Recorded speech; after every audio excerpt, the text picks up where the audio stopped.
د ملګري تپوس کړی دی چې کله یو سړی د ژمي په موسم کې هغه ته احتلام عارض شي، یعنې یخني وي د شپې او سهار اوبه یخې وي او غسل چې کوم دی هغه مشکل وي، د ده لپاره څه کول پکار دي؟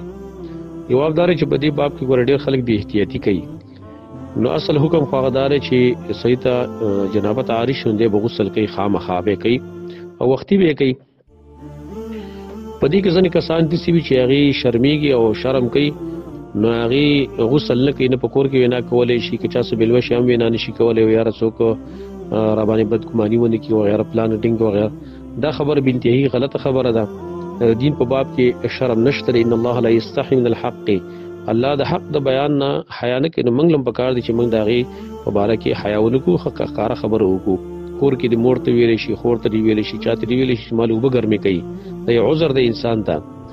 نو لہذا په دې صورت کې بیا غسل کول ضروري دي، خامخا به کې او کور کې اوبه ګرمې که په خپله باندې ځان له. لیکن که چېرته داسې یو ځای کې وي ته چې هلته د اوبو د ګرمایش پروګرام سره اوبه نشته دی، مثال په طور په سفر کې څوک شته نه هلته د ګرمولو څه پروګرام نشته دی، دارنګې دا حمامونه چې کوم دی هغه نشته دی، داسې کله مسلې بعضې ځینو کې سړي ته پېښې شي. نو بیا که چېرته دا یخ اوبه وي او په دې کې تا ته د مرض د جوړېدلو خطره وه، د مرض د جوړېدلو یا د مرګ خطره وه، نو بیا پای کې د تیمم وهلی شي او دس به وکړي او تیمم به ووهي، مونځ به وکړي چې کله بیا وروسته دا ته اوبه میلاو شي نو بیا به غسل وکړي. او دلیل په دې باندې حدیث دی د عمر بن العاص رضی الله عنه چې کوم صحیح بخاري کې ترجمة الباب کې نقل دی، سنن ابي داود کې موصولا نقل دی چې عمر بن العاص رضی الله عنه په یو سفر باندې تللی و، یو سریه یو قافلې امیر و او هغه ته جنابت عارض شو، ډېرې یخې وي، نو سفر و د جهاد سفر و، پای کې خو د اوبو د ګرمایش پروګرام هم نه و.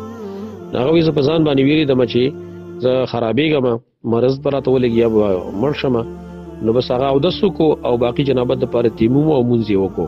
بیا صحابه کرامو چې کوم دی نبي ته شکایت وکړو، نبي راوښتو الله کار دې ولې کړی؟ هغه ورته ویل یا رسول الله ما ته د آیات را پیا شو چې ولا تلقوا بایدیکم الی التهلکه، خپل ځان په خپل لاسونو باندې هلاکت ته مه غورځوئ. نو لہذا ما ځکه دا تیمم ووهوئ. نبي صلی الله علیه وسلم ورته وخندل. نو دغه حدیث نه معلومه شوه چې په دې صورت کې بیا سړی تیمم هغه وهلی شي.